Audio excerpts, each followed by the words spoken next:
even amongst spiritual-oriented beings, they still speak. Spiritual-oriented beings. Again, first he says that there is no division, spiritual, not spiritual. Now there are spiritual-oriented beings. People still speaking about this happened to me, and when I do this, and I tried that, and I've been meditating for so many years, and still, I'm having the I, me, my, mine, this type of thing. No? So, if we take it from this perspective where we just listen, and someone say, what's happening in my world, in my case, in my mind, is this, and so our attention goes to what we are talking about. In my mind, what happens is that very strong feelings of, attachments come up, and we start to look at attachments. It's a famous phrase that our attention goes to the subject we are talking about or thinking about. Nice manipulations they are doing. The mind can speak about innumerable things that we can say. It's jealousy, it's attachment, it's addiction, it's fear, it's the fear of rejection, it's this, it's my relationship, and so on. And it feels that we all have so many different problems exist in the world. How can we fix all of them? And then I remember inside my own being, then I say to you, listen, let's not pay so much. He was a little laughing at spiritual-oriented people, that they're speaking a lot about themselves. And now he's speaking about himself in the same manner.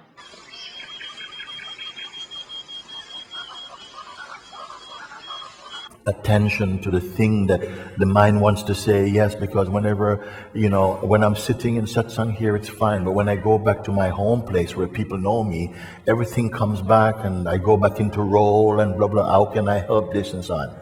That's what ex-followers of such doctrines are telling, that it's very fine when I'm here, but when I come back to my life, it doesn't work. So I say, I want to condense all of these, the various expressions of the mind. Let's catch it in one net, not just like a fisherman with a rod catching one fish at a time.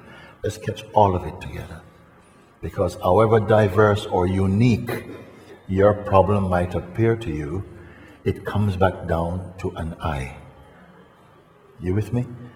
Yeah, there's always an I behind it that says, yeah, so that's what's happened to me. And someone said, well, in my case, I imply my and me. So I said, again, I hear so many things. I've been asked, what happens when this thing happens and so on? What happens when this thing happens? And, what I find is this thing. And we are all directed towards the things, the circumstances, the situations, and say, how can we fix the situations? And please listen.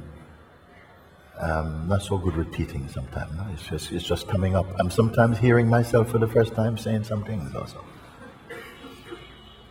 So we are largely directed towards the situations, the circumstances, the memories, the projections, the things that come up in the mind. How can we fix them so that we are better? You with me?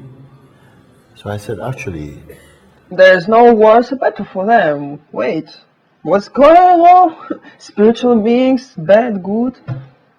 Where is neo-advaita? Everything comes back to this I who has these problems.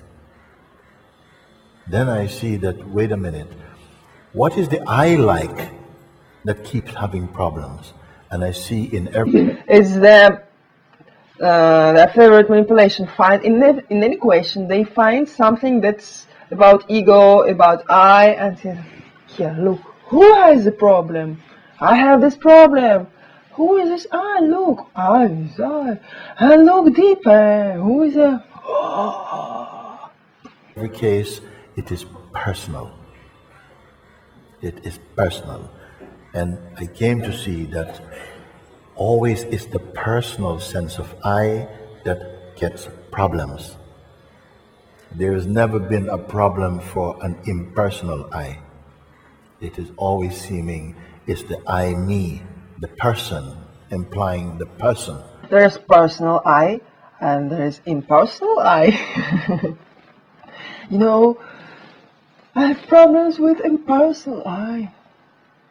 If someone comes to tell some problem, of course it's something about his life, he came here. What are they expecting? Expecting that people come, say, no, there is so much pollution in the world. Can you explain me that? But again, he can tell, explain to who? You want to know this, so problem is you. Look at you, look inside, look here, look there, pam, pam, pam, pam, pam. You see?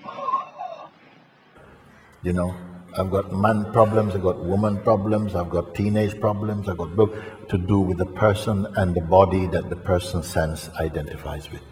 So I thought, oh, this feels good now. So what is this person? Is it original? It is just what we are. We are all persons, and each one a unique person. Each one unique person, you see. So then, if we have 7.5 billion unique persons, The great teacher, Ramana Maharishi, this great guru of neo-advaita, was actually telling something like, I'm you. Maybe he was more connected with this older Advaita Vedanta. Was it he who was saying, I'm you? Because normally these guys are playing with the concept that there is no division between you and me, everything's illusion. There is no I, there is no you, I am you, and these games. And here, he understood, oh, we can change the game. Everyone is different. Ta-da! Then everyone's going, yeah, everyone is different, And then he comes, look, everything is one. Because really, to stay a long time in this industry, you have to give something new to people. Listen to the same thing anytime. People are following him in different seminars. He has to give new food to them. with probably 7.5 unique problems. How are we going to sort it out? What I've found is that everything comes back to this I feeling inside us. Nobody questions the I. We take the report of the I as the starting point, as the fact place. This is me, but this is my problem. We want to fix the problem, but nobody looks at the I who has the problem. It doesn't seem to occur to us. What is the I that has the problem? Again, this famous manipulation of neo-advaita teachers. Problem. You're talking about problem. Who is talking? You are talking. Look at you. And he forgot everything. He was starting to tell about people who come home and everything come home with this illusion that now we are so powerful. We solved everything. Look, we are so free. But when they come home, everything comes back. And he just switched our attention again to this. That is helpless. Then again there will come this feeling of freedom, and again real life will take them. It seemed to me at some point that there is no personal problem. The person is the problem. He's creating because he's always seeing this problem today and there's tomorrow and another problem. And where are these problems coming from? And I see largely it's not the problem. So, oh, I understood. That's what you always telling that what your teacher was telling, that the teacher of your teacher was telling. Hey, I understood.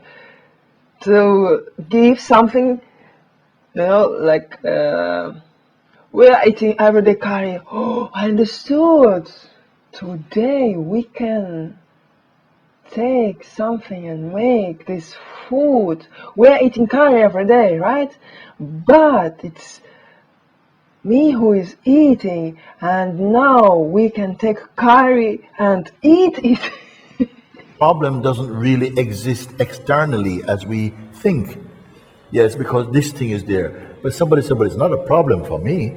There was a problem. Problem doesn't exist externally. But now he was telling that this is personal, and there is some I that is where there is no problems, where there is no division between anything that is powerful. I that is spirit, God, world, me, you, everything. So something doesn't fit. Which is the fact then? Is the fact out there or in here? Why do I say there's no personal problem? The person is the problem.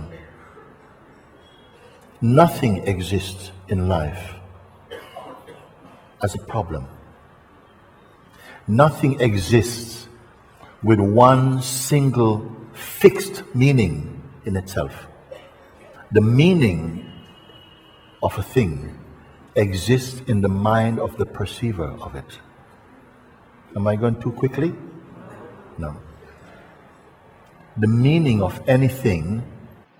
Yes, am I going too quickly? 35 minutes of his speech. More than I don't know how many minutes in my recording. I will have no place in my hard drive. Is existing in the mind of the one perceiving it and not in the thing itself. I came to a conclusion. The problem is not this thing. The problem is in your mind. Great discovery. That's what they're always speaking about. So we are arguing, well, this is so horrible, and somebody says, it's very beautiful. And so, what do you mean it's beautiful? It's horrible. We can't come to the end of our differences because it is a difference of perception and not a difference of the thing in itself. So one people feel that these red roses is so wonderful, it's an expression of love. Another one think, no, it's blood. It's not a problem it's not a problem, it's a perception. It's just a perception. Change your perception. Here there was a video with a psychiatrist who was inspired too with these guys. And he told some basic psychological, psychiatric, idea that first the affect comes and then comes the action. So you cannot change the action if you don't change the affect first. And here he says, just change your perception. You don't like this, just change. You say you don't like roses, just change. Like roses. But you cannot change the affect like that, changing the action. Roses, you see? And we fight more blood about it. And then we apologize, more roses. We are not consistent if we look for the end of a problem outside of ourselves. So the very I sense should be looked at, because it is it that is claiming to have the problem. The thing itself doesn't say, the rose doesn't say, I have a problem.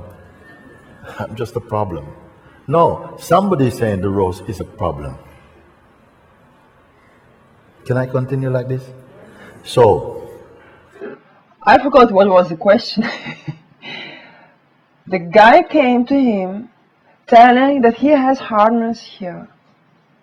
He was not telling about any object that is disturbing him. He switched attention again to something external to tell here, look, but problem isn't you, it's not something external.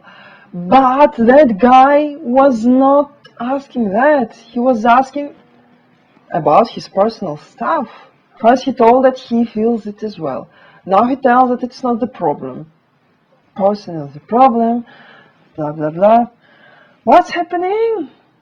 Roses. Let's look at the one who is claiming to have the problem. No? This one says this is a problem, but then they blah blah blah, something happened, and they change their mind, and it's not a problem. It's not consistent. The reporter is not consistent. Today, I love you with all my heart. Tomorrow, we are not consistent at the place of our person. Today, you want to be free. Tomorrow, Krishna, wait a little. So he's playing with his basic concepts of everything, nothing consistent, everything flows. Where is your idea? Where is your attention? Is your power? I'm already tired. 2 hours of this. Oof.